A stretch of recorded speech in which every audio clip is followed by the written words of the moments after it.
Welcome. Welcome. So this will be on the sacral chakra. And the video from yesterday hasn't quite posted yet.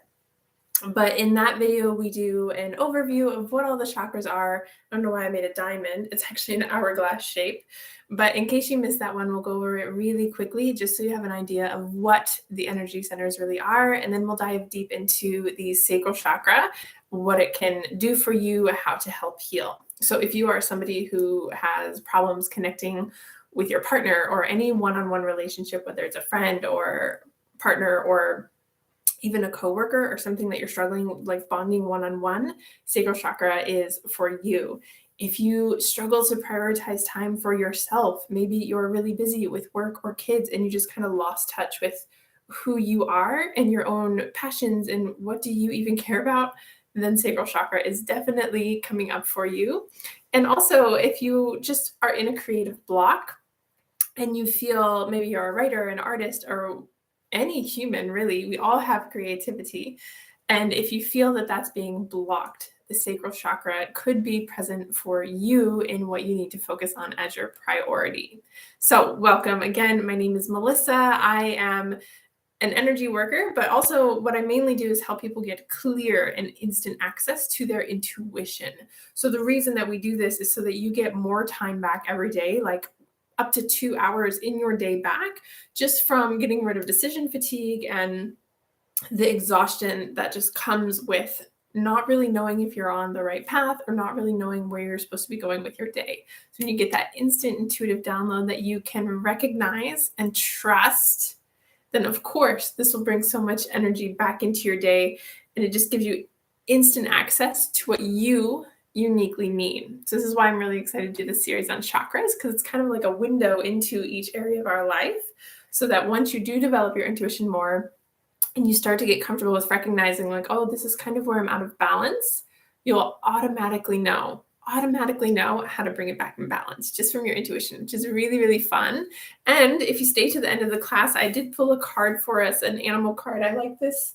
I have quite a few decks, but I recently got, a couple months ago, this Spirit of the Animal Oracle for when I started doing one-on-ones. This is my deck for my private clients, but I pulled one today, so we'll read it at the end of today's sacral chakra lesson. All right, so I guess let's jump in. The sacral chakra, we'll do the overview first. So first of all, what is a chakra? A chakra is really, you can see them pictured as wheels. It's really a wheel or an energy center. And we have hundreds all over the body, but we have 7 main ones that we work for, which actually, this is what I use on the Reiki board. You can see where they are. So we have our root chakra at the bottom. This is around the pelvic floor, down through the legs and the feet. And then sacral chakra, what we're going to talk about today, this governs really around the pelvic bowl up through the belly button. That's the area that it's at. And then moving up forward, these aren't exactly aligned. Your solar plexus really is right around the belly button. And this is really the seat of who you are, your own personality. And then heart, of course, compassion, loving. Are you open? How are your boundaries? All that stuff. Throat. Are we speaking? Do we feel confident to speak, to show up on a YouTube? How are we articulating our thoughts and really expressing ourselves? And then third eye is that intuition. Of course, one of my favorites, learning to see your own inner guidance. And then from there, if you want to develop it for others, like I do in Reiki and Psyche sessions, you're welcome to do that too. But it all starts with you. Can you read your own body? Can you read your own energy? And can you really know what's best for you? And then the last one up there is the crown chakra, which is kind of our container for how open are we? Are we open-minded? Are we closed-minded? But then more than that, do we have excess thinking, overthinking, and also our connection to spirit or source or universe or God or whatever you want to call it? Do you feel connected to something bigger than you? This sits in our crown chakra.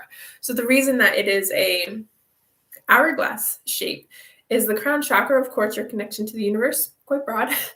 And then we bring it into the third eye, which is your intuition. And this is, can you see for your own self? Yes. But also, can you get a sense of others? Do you intuitively read other people? And can you just kind of gauge how's your empathy levels? Can you kind of tell really what others are thinking and feeling? So that's a little more broad, but not quite as broad as the whole universe. And then, of course, throat chakra comes a little bit more closed in, and not closed in a bad way, just narrower down just to you. Are you expressing your own voice? And then heart chakra is kind of the bridge in between the hourglass. And this is where we connect the upper three chakras with our lower three chakras. And so the bridge needing, or the heart needing to be open is really important so that these chakras can flow really, really effectively. And then this is where, especially if you practice Kundalini yoga or any kind of breath work and you're working with the spine, you're really opening up these chakra channels so that your energy and your cerebral spinal fluid moves really effectively. So you feel more energized and alert every day, which is good. And then from there, we start to get a little wider. We're back to the same level as the throat with our solar plexus. Seat of who we are, how do we feel about ourselves? Going broader, what we're going to focus on today, sacral chakra. So this is, how are you in one-on-one relationships, friends, partners, one-on-one family, anything like that. This also is the seat of your own creativity and passion. And then going broader than that is our root chakra, which is your connection to your family, your community, earth. Does this make sense? Okay. So as we go through, feel free to write in the comments below, even if you're on the replay, any questions that you may have, and I'll be sure to answer them when I see it. So this is a really fun way to begin to work with your own energy and kind of deep dive on where you're holding different emotions or stress or maybe even trauma, and start to get it up and out of your field. So remember, when we do belief change, when we do Reiki, when we do anything like this, we're not changing because anything is wrong with us. Instead, we're kind of uncovering what's blocking us from being our true selves. And by true selves, just how would you be if you didn't have the stress or trauma? And there's still stress in my life, of course. I mean, we're humans, we all have it. So there's still stress that I'm like working through. But for the most part, so much of it is gone. And I don't want to say I feel that I've changed, but it's really just uncovered who I really was. And I didn't realize how much was blocking me. And so when you start to get quite literally depressed, it's because so many things are in your field stopping you. And this can manifest as depression or anxiety or a whole number of things. So, sacral chakra.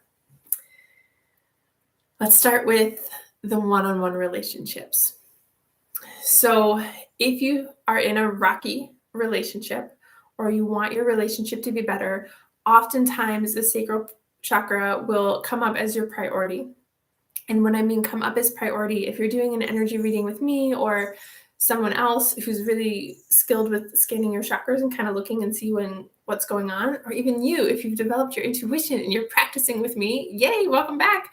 So we start to look at our own chakras through meditation and through intuitive work and get a sense of what is my priority. So you see which one stands out for you and say it's a sacral chakra. And once this shows up as priority, then you can deep dive like, okay, well, what is it about this chakra that needs my attention? What do I need to know? So if you're already into journaling and working with your chakras, you can just ask the question, what do I need to know? And then, for example, maybe it'll come up that you need to work on building more strength and connection with a one-on-one partnership. And often with relationships, whether you're in one or not in one yet and you want to be in one, or you were in one and maybe down the road you'll be in another one, a lot of people, when they get into manifesting that perfect partner, they think about, well, what do I want that partner to be? And it's rare, it seems more rare that we stop and look at, well, am I actually the person that this person I'm manifesting would also want to be? So we tend to put all our focus on the external. Well, I need this person to be different. I need this kind of person. I need whatever from someone else. But really what's important when we're looking at the sacral chakra is, are you showing up as the person that, I don't want to use the word is enough because you're innately enough as you are, but if you're trying to manifest something different or trying to change something about your partner, are you also showing up from that higher level? We'll just call it a higher vibration, a more aligned, compassionate, loving version of yourself. Or is something blocking you and you're showing up from maybe a little bit of insecurity, which I've dealt with for sure, and coming at it from that place, which then is going to kind of make the relationship rocky, because say you are manifesting and somebody is up here and you're coming in from that lower level, and then it's not going to be even. Does this make sense? So instead of saying, oh, well, it's this person doing this person making me insecure, this person isn't communicating well. Well, how are you communicating? Are you safe and secure in yourself? And maybe that can raise your vibration and help to bring you on the same plane. Does this make sense? So there's a different ways you could go through it. And a lot of what I teach is mostly intuition, so that you can get the answers for yourself, because it's so unique to you. I can't stress that enough. Like, it's so unique to your own issues and your own problems, right? And when I work one-on-one with people, we dive into all these different little intricate situations. And so what I'm talking about might not be your exact situation, but if it's a one-on-one relationship, just pause, ask yourself, what do I need to know to bring this relationship back into balance? What is it about me that's keeping me from being in balance in this relationship? It's a really good journal question always. What is it about me? How can I grow? And this doesn't mean that you should take on the responsibility for somebody else's actions, but can you be the highest version of yourself, safe, confident, and secure in who you are, to show up for them? And then if you do get to that place, maybe then you don't mix on another level and it's time to move on to a different relationship. And that's a different avenue to look at. But always starting from, can you be the best way that you can be? And then go forward. Versus being stuck in your own trauma and not being able to communicate. That gets back into the throat. That's why they all kind of work together. Are we communicating effectively? So our one-on-one relationships will definitely need heart and throat to be open as well, because if we don't have that compassion and love and then the verbal expression, it's going to be really hard to repair that relationship. Does this make sense? So you can focus and sit with the sacral chakra and do some journaling about, what is it about me? And I'll put some more journal prompts below so that you can have them all written down, and you can take a screenshot or copy them down, whichever ones resonate with you. But when we're looking at relationships, don't necessarily expect them to change first. This always puts it on the external. When we take responsibility, it's really pulling it back to, well, what can I do first? We lead by example, right? Can I heal the parts of me that are triggered, and then go back to that relationship and see how it shifts? This makes sense? If not, write down in the comments and definitely let me know, and I'll clarify it a little bit more. Another thing that comes up for one-on-one relationships, and one of the reasons it is in the sacral chakra versus the heart or throat, or what I'm assuming it's in the sacral chakra versus the heart or throat, is because along with one-on-one relationships, it starts to go into sex, right? And it's very common to be a little uncomfortable around sex. So if this is the case, starting to do those same journal questions, what is it about me that is blocking me from being comfortable with sex? In whatever way that looks like for you, whether it's just with yourself or with another person, starting to dive into, well, why are you uncomfortable, and what is really blocking you from expressing in that way? And it all really ties into creativity and creation, right? So sex is an energy, and it creates a really powerful, very kind of like an energy cleanse almost in your body. And so it really comes into more creation. And when we get a lot of sexual energy, it can start to overturn into our passions. And you might notice that you have more creative ideas, and you start to feel more passionate, not only in the sex area, but then with your own creations. So another place that we'll know that we're a little bit off balance with the sacral chakra, I keep wanting to say solar plexus, but sacral chakra, is if we're not giving into our own passions. Do you take time for yourself? And this could be whether you like painting or drawing or gardening or anything. I like to bake and I like painting too. I haven't actually painted in a while. So this chakra is my chakra to work on currently. So anything that would bring you a little bit closer to fun And the card that I picked for us for this class was really interesting too. It's on this theme too of having fun. Can you bring more fun back into your day? Can you be more passionate? And a really interesting place to look is if you used to be creative. I mean, as children, we used to color and play and create all kinds of things and have a very vivid imagination. And then at one point, I don't know if somebody told us or we outgrew it or what happened, we just stopped. So somewhere to look back is, at what age did I stop being creative and why? What happened that made me think that I couldn't still create and have that imagination and really play into my passions? And when we get that heart chakra really open and wide, living from that heart-centered place, and a lot of the meditations, you hear me say, drop from your head to your heart. So this helps to bring that creativity back in so that you can be more passionate in everything that you do. And when you're more passionate in everything that you do, it's going to bring more energy into your life because you're literally going to be following your heart, your intuitive guidance to be guiding you towards what you are meant to be doing here. Even if it's just staring at the trees, playing with your kids, it doesn't have to be some huge thing. But is it bringing you more joy? And is it leading you towards a place, ultimately towards peace? But it always seems far out. So really, do we feel happy in our day-to-day life? Do we feel we're doing what we're meant to be doing? And if not, when did you lose that feeling? It's another journal prompt for you. So these are the kind of things that we look at in the one-on-one sessions, and we can do a psyche balance around it and bring the passions back and bring that energy back for you. But if you aren't up for working one-on-one, these journal questions can really, really help. So take some time, get quiet early in the morning, late at night, whenever you have time to just be and start to write out, when did I lose that creativity? What do I want to create? What am I actually passionate about? What do I care about? And if you're not sure, just start writing anything that comes out. And you can even write, well, I don't like this, and no, I don't like this. Sometimes when we get rid of what we don't want, it can bring clarity towards what we do want. And action will create that clarity. So even if you don't know what to write, just start writing. The journal prompts will be amazing for this chakra to get back into whatever's blocking you from that creativity. So just like sex is linked then to the passion, which is linked to creative energy. And one of the reasons, again, it draws back to sex is if you think about having a baby, it's really an ultimate creation, right? So whether you're having a child or you're birthing a business or a painting or cookies or whatever it is you're creating, it's all stemming from that same energy. Can you create, and what is blocking you from feeling creative? And if you really can't get there, then go back to the sex. And am I fully comfortable with this?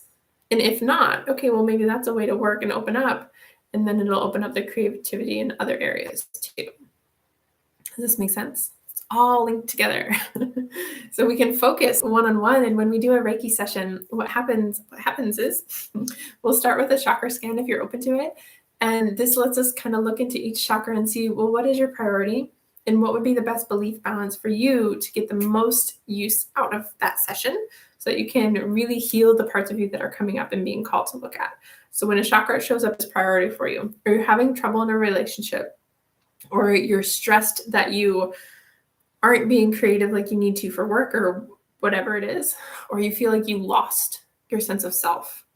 Maybe you have a kid and that does change who you are chemically in the brain. It changes your brain chemistry. So you might feel you miss who you used to be. And so when we start to get back to time for ourselves and start to redive, well, now what do I care about? What am I passionate about? The more we spend time with that and kind of nurture, it's coming up for a reason so that we can heal a certain part of ourselves. It's really important. I think I say in the very last class of the intuition course, well, why this is so important and what happened to me when I was ignoring my chakras.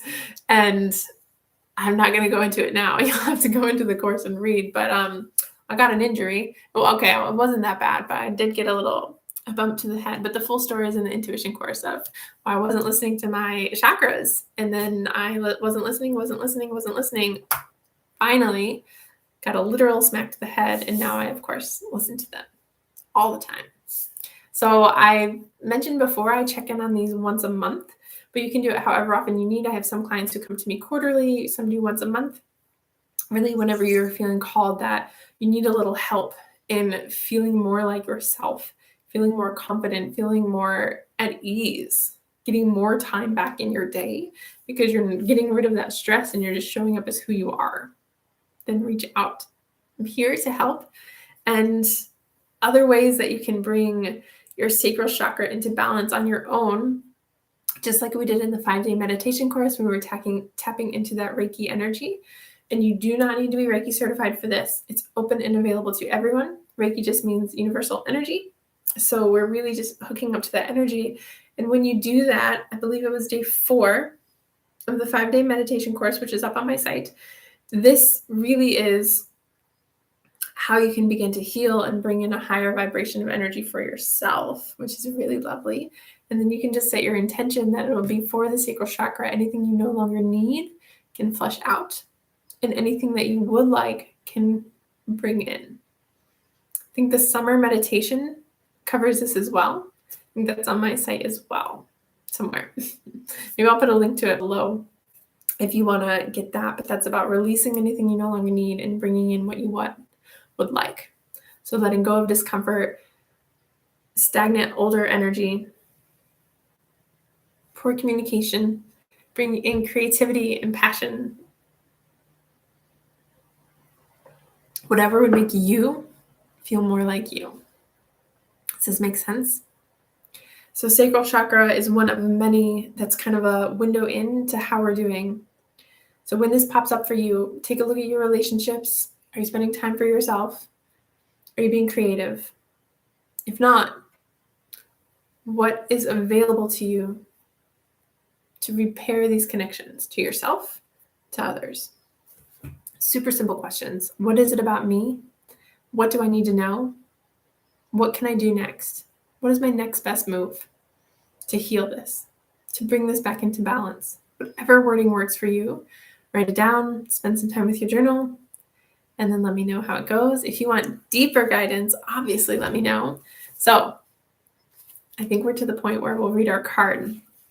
The card that I pulled, again, I don't usually use this deck for anything other than private clients, but I felt called to pull this today. Oh, and I just saw the time was 2022 and I held it up. Fun. So this is the dolphin card for play. It says, swim in the happy joy of living.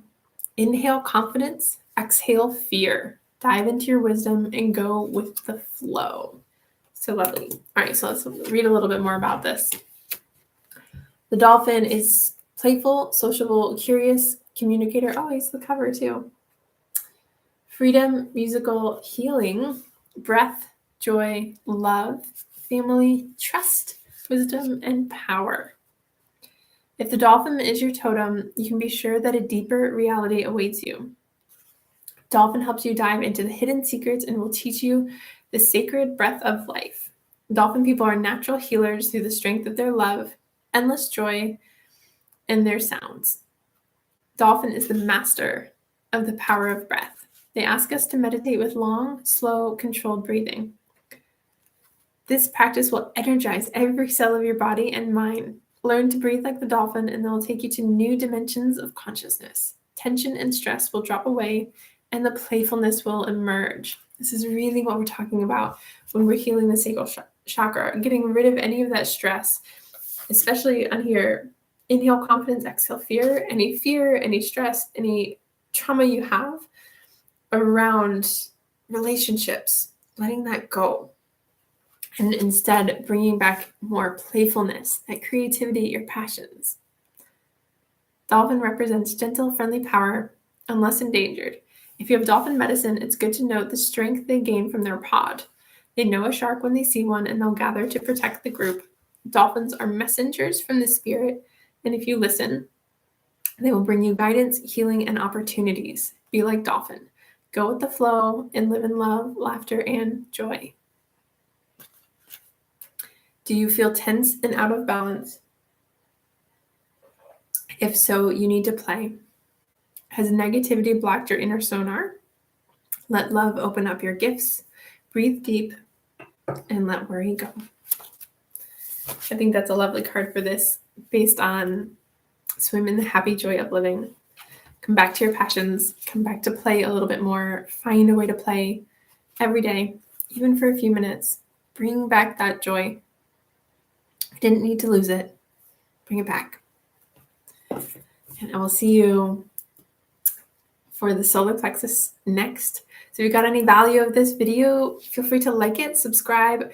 I'll be on a schedule soon, doing classes like this more often on YouTube, and just helping you get to that inner place of peace and really strengthen that own intuition. And these journal exercises will absolutely do that for you. So practice, and let me know how it goes. See you soon.